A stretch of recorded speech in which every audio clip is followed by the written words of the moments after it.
नमस्कार, मैं Ankita Pawar. Smart plus bulletin में आप सभी का स्वागत है। सबसे पहले एक नजर आज की सुर्खियों पर। नए सांसद की घोषणा के लिए शहर में चर्चा। रेलवे फाटकों पर खड़ी हो गई समस्या। खानापुर में तंबाकू बेचने वाली दुकानों पर छापा। रेमडेसिविर के कालाबाजारी के मामले में 3 गिरफ्तार। गुरुवार को बेलगाम जिले में पाए गए 545 मरीज। विधायक डॉक्टर अंजलि निंबाळकर द्वारा हेल्पलाइन का आरंभ।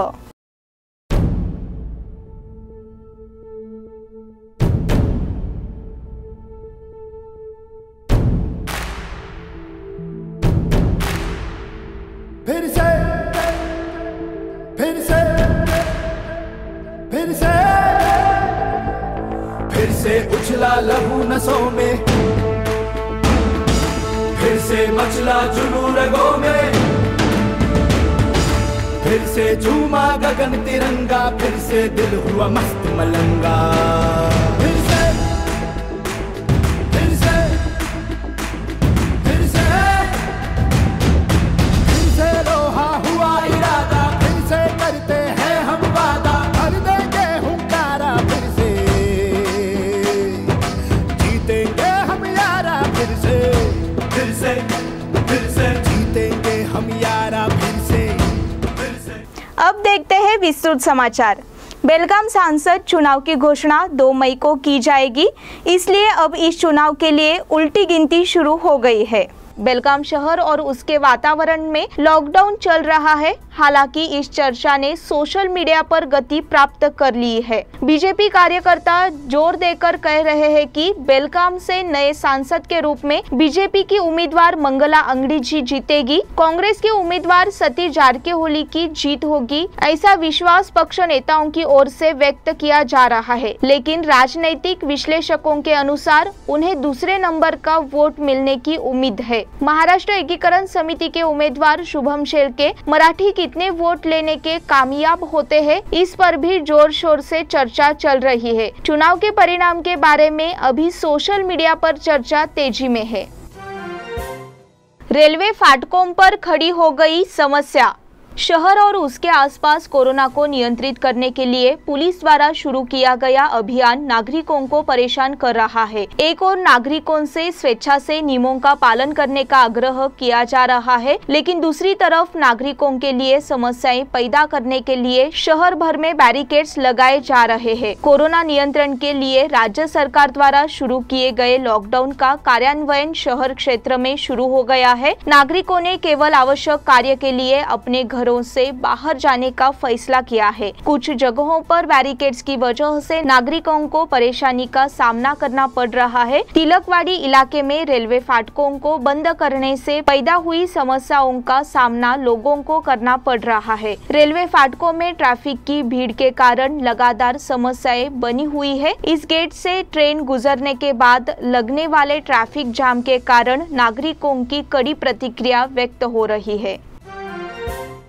खानापुर में तंबाकू बेचने वाली दुकानों पर छापा। प्रांताधिकारी अशोक तेली ने खानापुर शहर में तंबाकू उत्पाद बेचने वाली दुकानों पर छापा मारना जारी रखा है। गुरुवार सुबह उन्होंने सड़क के बाहर कित्तूर ट्रेडर्स की दुकान पर छापा मारा और 30 क्विंटल तंबाकू और 30 क्विंटल तंबाकू के पदार्थ जब्त किए। सूचना मिलने के बाद यह कार्रवाई की गई है। खानापुर शहर में कई स्थानों पर अवैध रूप से तंबाकू उत्पाद बेचे जा रहे थे। दुकान में खुली बिक्री पर प्रतिबंध के साथ तंबाकू उत्पादों के भंडार के बाद इसे जब्त कर लिया गया था। एक नियम के रूप में पैकेजिंग पर निकोटीन और टार की मात्रा पर तंबाकू उत्पादों, स्वास्थ्य निर्देशों, चित्रों और सूचनाओं पर लेबलिंग का उल्लेख किया जाना चाहिए। इन नियमों का उल्लंघन करने पर 30 क्विंटल तंबाकू उत्पाद जब्त किए गए। रेमडेसिविर के कालाबाजारी के मामले में 3 गिरफ्तार। वर्तमान में रेमडेसिविर इंजेक्शन की भारी कमी है। ऐसी स्थिति में भी उपलब्ध इंजेक्शनों की कालाबाजारी की जा रही है। यह बेलगाम में भी सामने आया है। सीसीबी विभाग की एक टीम ने रेमडेसिविर इंजेक्शन के काले बाजार के संबंध में 3 लोगों को गिरफ्तार किया। मंजुनाथ दुंडाप्पा दानवाडकर उम्र 35 शाहूनगर और संजीव चंद्रशेखर मालगी उम्र 33 शिवाजीनगर बेलगाम, महेश चांगलगुत्ती उम्र 28 बागलकोट, ऐसे इन 3 इन लोगों के नाम है। सादे कपड़ों में पुलिस ने सामान्य नागरिक होने का नाटक करते हुए आरोपी के पास गई और एक उपचारात्मक इंजेक्शन की मांग की और यह दवा बेचते हुए आरोपी को पुलिस ने रंगे हाथों पकड़ा। गुरुवार को बेलगाम जिले में पाए गए 544 मरीज। स्वास्थ्य विभाग से उपलब्ध मेडिकल रिपोर्ट के अनुसार गुरुवार को बेलगाम जिले में 544 कोरोना पॉजिटिव मरीज पाए गए। यह एक ही दिन में मरीजों की सबसे अधिक संख्या है, इसलिए सक्रिय रोगी की संख्या अब 2822 हो गई है। पिछले साल कोरोना स्थिति में सबसे अधिक 392 मरीज हुए थे। इस बीच गुरुवार को कुल 156 रोगियों को अस्पताल से घर भेजा गया। जिले में कोरोना से मरने वालों की संख्या अब बढ़कर 360 हो गई है। विधायक डॉक्टर अंजलि निंबाळकर जी द्वारा हेल्पलाइन का आरंभ। लॉकडाउन के दौरान किसी भी चिकित्सा आपातकाल के मामले में नागरिकों की मदद करने के लिए खानापुर की विधायक डॉक्टर अंजलि निंबाळकर जी द्वारा कंट्रोल रूम स्थापित किया गया है। कोरोना नियमों का पालन करके नागरिकों को सहयोग करना चाहिए। नागरिकों को 9449521392 9986 901288 7022002614 पर कॉल करना चाहिए अगर उन्हें प्लाज्मा, ऑक्सीजन, बेड, वेंटिलेटर और दवाइयों की आवश्यकता है। तात्काल मदद उपलब्ध कराई जाएगी। खानापुर तालुका में कोरोना रोगियों की संख्या भी बढ़ रही है। यह स्पष्ट हो गया है कि नंदगढ़ में 2 दिन पहले कोरोना में एक वृद्ध व्यक्ति की मृत्यु हो गई थी। इस पृष्ठभूमि पर विधायक डॉक्टर अंजलि निंबाळकर जी द्वारा की गई व्यवस्था को नागरिकों की मदद करने का आधार माना जाता है। फिर मिलेंगे एक छोटे से ब्रेक के बाद।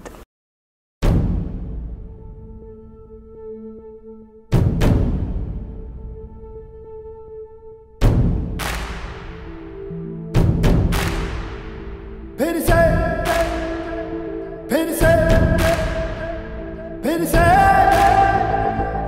फिर से उछला लहू नसों में,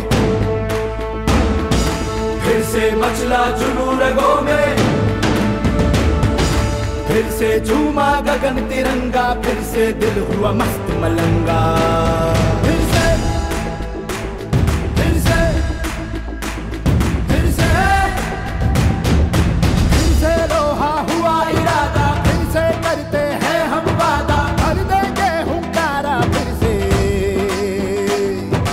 जीतेंगे हम यारा फिर से, फिर से फिर से जीतेंगे हम यारा फिर से। ब्रेक के बाद आप सभी का फिर से एक बार स्वागत। राज्य के मंत्रिमंडल ने राज्यपाल को 139 कैदियों की रिहाई के लिए सिफारिश की है। इन कैदियों को आजीवन कारावास की सजा सुनाई गई है और उन्होंने कर्नाटक राज्य की विभिन्न जेलों में अपने व्यवहार में सुधार किया है। इसमें बेलगाम तहसील के हिंडलगा जेल के 26 कैदी शामिल है।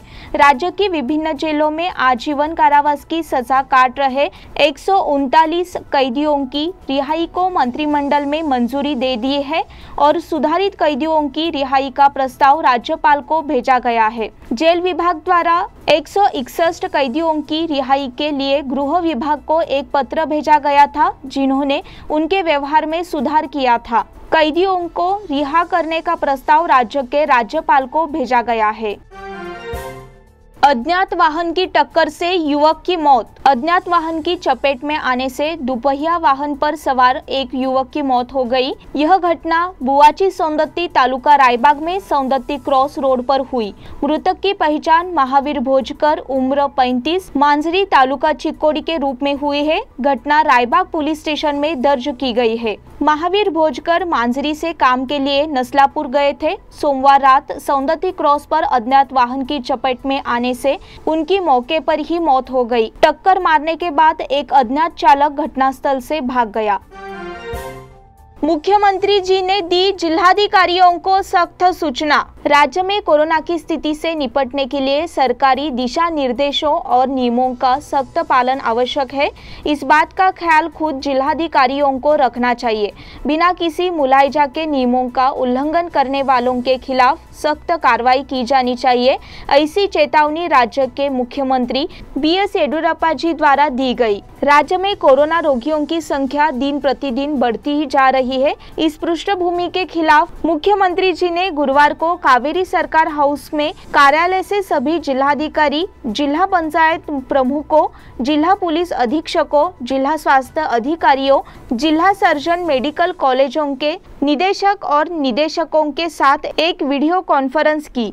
इस अवसर पर मुख्यमंत्री जी ने सभी जिला कलेक्टरों को कुछ महत्वपूर्ण सवाल और सुझाव दिए। कोरोना की दूसरी घातक लहर पर अंकुश लगाने के लिए राज्य सरकार ने 12 मार्च से कई कड़े प्रतिबंध और नियम जारी किए हैं। इन सभी नियमों को सभी कलेक्टरों, पुलिस अधीक्षकों द्वारा सख्ती से लागू किया जाना चाहिए, ऐसा सुझाव उन्होंने दिया।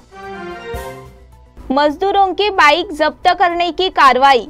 उद्यमबाग के औद्योगिक क्षेत्र में काम करने वाले कर्मचारियों की मोटरसाइकिल जब्त करने की कार्रवाई पुलिस ने की है, इसलिए श्रमिकों में नाराजगी उमड़ रही है। बेलगाम तहसील के काकती, पिरनवाड़ी, शाहपुर और अनगोल क्षेत्रों में काम करने जा रहे श्रमिकों को रोका गया और उनके दोपहिया वाहन जब्त करने पर कई लोगों ने नाराजगी जताई। लॉकडाउन नियम के अनुसार औद्योगिक क्षेत्र में और निर्माण श्रमिकों को काम पर जाने की अनुमति है। मजदूरों के पास पहचान पत्र होने के बावजूद गुरुवार सुबह से तिलकवाड़ी पुलिस ने कई वाहनों के खिलाफ कार्रवाई की है, इसलिए शाम तक कार्यकर्ता जब्त वाहन को हासिल करने की कोशिश कर रहे थे। एक तरफ सभी को नियमों का पालन करने का निर्देश दिया जा रहा है, लेकिन जिन्हें अनुमति दी गई है उनके खिलाफ कार्रवाई की जा रही है, इसलिए खेद व्यक्त हो रहा है। श्रीधर आप्टे का निधन।